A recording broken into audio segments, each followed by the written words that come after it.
भगवते वासुदेवाय नमः। श्री विष्णु पुराण तृतीय अंश का 7वां अध्याय। यम गीता। श्री मैत्रेय जी पूछते हैं, हे गुरु, मैंने जो कुछ पूछा था वह सब आपने यथावत वर्णन किया। अब मैं एक बात और सुनना चाहता हूँ, वह आप मुझसे कहिए। हे महामुनि, सातों द्वीप, सातों पाताल और सातों लोक, ये सभी स्थान जो इस ब्रह्मांड के अंतर्गत हैं, स्थूल, सूक्ष्म, सूक्ष्मतर, सूक्ष्माति सूक्ष्म तथा स्थूल और अस्थूल तर जीवों से भरे हुए हैं। मुनि सत्तम, एक अंगुल का 8वां भाग भी कोई ऐसा स्थान नहीं है जहाँ कर्म बंधन से बंधे हुए जीव न रहते हों। किंतु हे भगवान, आयु के समाप्त होने पर ये सभी यमराज के वशीभूत हो जाते हैं और उन्हों के आदेशानुसार नरक आदि नाना प्रकार की यातनाएं भोगते हैं। तदनंतर पाप भोग के समाप्त होने पर वे देवादि योनियों में घूमते रहते हैं। सकल शास्त्रों का ऐसा ही मत है। अतः आप मुझसे वह कर्म बताइए जिसे करने से मनुष्य यमराज के वशीभूत नहीं होता। मैं आपसे यही सुनना चाहता हूँ। अब मैत्रेय जी जानना चाहते हैं कि यह जो हम लोग सुनते हैं कि कौन से कार्य करने से कौन सा नरक मिलता है, सारे प्राणी जो जो कर्म करता है उसी के अनुसार उसको भोगना भी पड़ता है। तो अब ये सब चीज़ से ऐसा कौन कर्म करने से यमराज जो है ये वशीभूत नहीं कर पाते हैं, यह श्री मैत्रेय जी सुनना चाहते हैं। तब श्री पराशर जी सुनाते हैं, हे मुनि, यही प्रश्न महात्मा नकुल ने पितामह भीष्म से पूछा था। उसके उत्तर में उन्होंने जो कुछ कहा था वह सुनो। भीष्म जी ने कहा था, हे वत्स, पूर्व काल में मेरे पास एक कालिंग देशीय ब्राह्मण मित्र आया और मुझसे बोला। मेरे पूछने पर एक जातिस्मर मुनि ने बतलाया था कि ये सब बातें अमुक अमुक प्रकार ही होगी। हे वत्स, उस बुद्धिमान ने जो जो बातें जिस जिस प्रकार होने की कही थी वे सब ज्यों का त्यों हुई। इस प्रकार उसमें श्रद्धा हो जाने से मैंने उससे फिर कुछ और भी प्रश्न किए और उनके उत्तर में उस द्विज श्रेष्ठ ने जो जो बातें बतलाई उनके विपरीत मैंने कभी कुछ नहीं देखा। एक दिन जो बात तुम मुझसे पूछते हो वही मैंने उस कालिंग ब्राह्मण से पूछा। उस समय उसने उस मुनि के वचनों को याद करके कहा कि उस जातीय स्मरण ब्राह्मण ने यम और उनके दूतों के बीच में जो संबंध हुआ था वह अति गूढ़ रहस्य मुझे सुनाया था, वही मैं तुमसे कहता हूँ। कालिंग बोला, अपने अनुचर को हाथ में पास लिए देखकर यमराज ने उसके कान में कहा, भगवान मधुसूदन के शरणागत व्यक्तियों को छोड़ देना, क्योंकि मैं वैष्णवों के अतिरिक्त और सब मनुष्यों का ही स्वामी हूँ। देव पूज्य विधाता ने मुझे यम नाम से लोगों के पाप पुण्य का विचार करने के लिए नियुक्त किया है।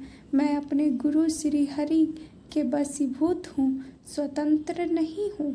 भगवान विष्णु मेरा भी नियंत्रण करने में समर्थ है।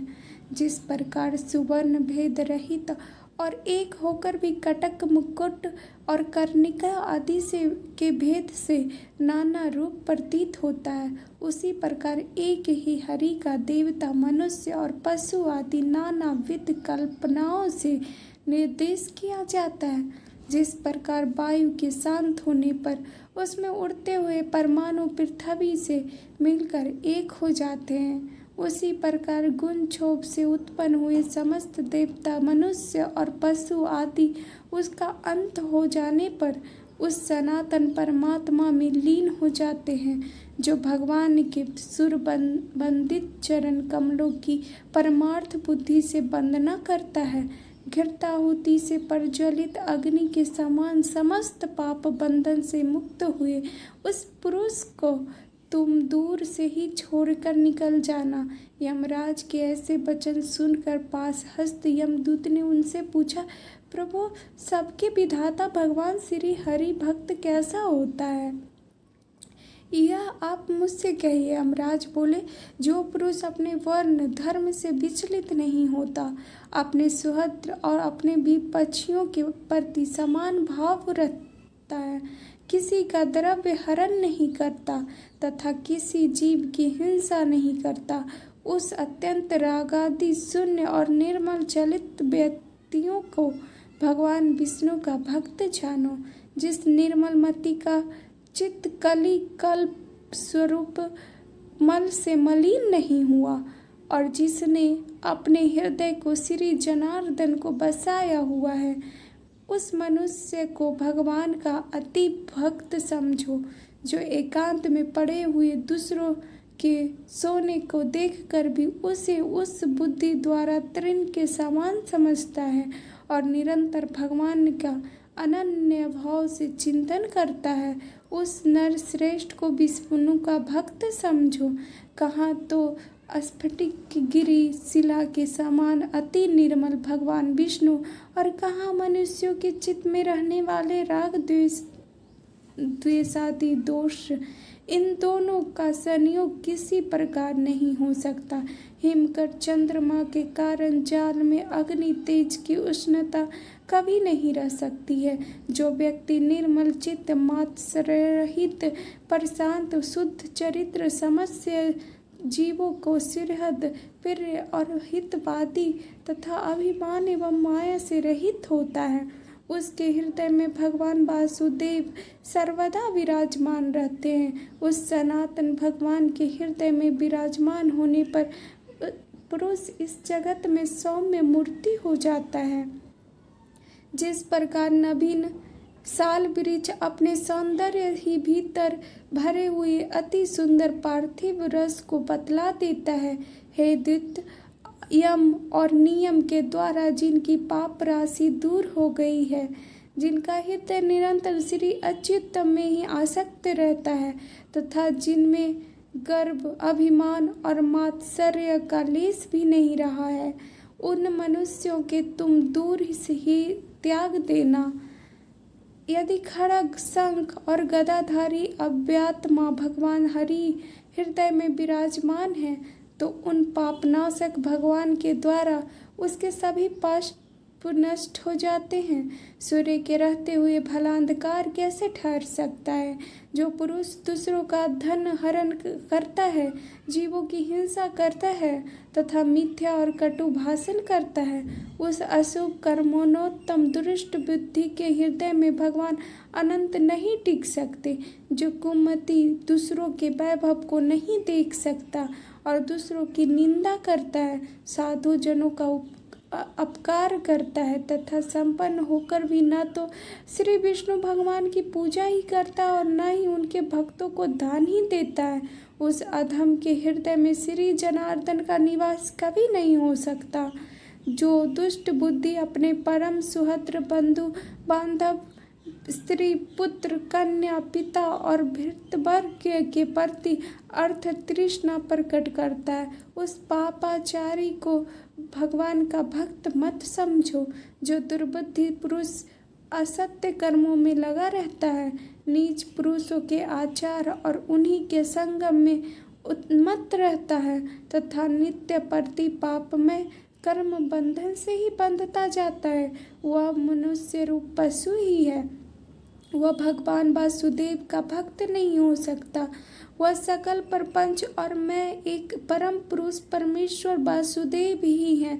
हृदय में भगवान अनंत के स्थित होने से जिनकी ऐसी स्थिर बुद्धि हो गई हो, उन्हीं तुम दूर ही से छोड़कर चले जाना। हे कमल नयन, हे वासुदेव, हे विष्णु, हे धरणीधर, हे अच्युत, हे शंख चक्र पाने, आप हमें शरण दीजिए। जो लोग इस प्रकार पुकारते हों उन निष्पाप व्यक्तियों को तुम उनसे दूर से ही त्याग देना।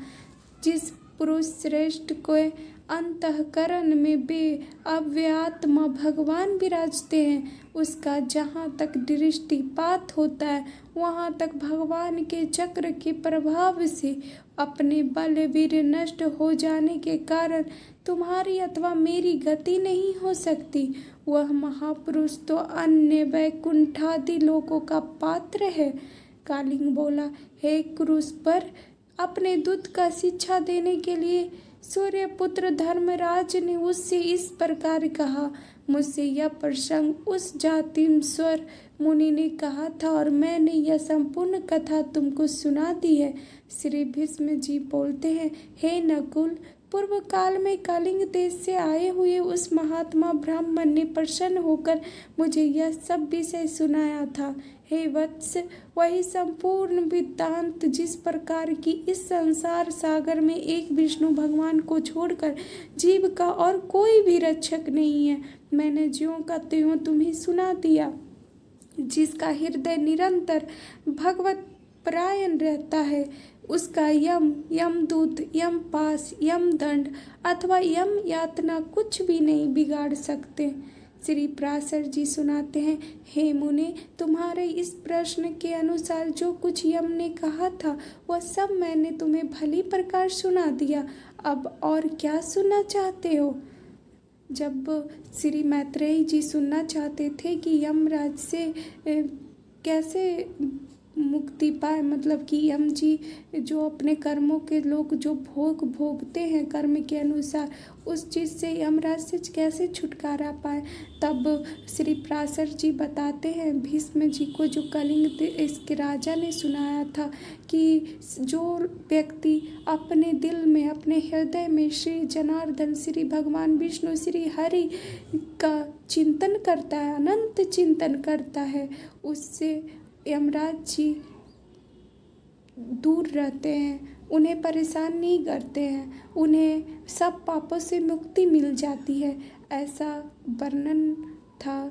इति विष्णु पुराणे तृतीय अंश सप्तमोध्याय। इस प्रकार श्री विष्णु पुराण तृतीय अंश सप्तमो अध्याय था।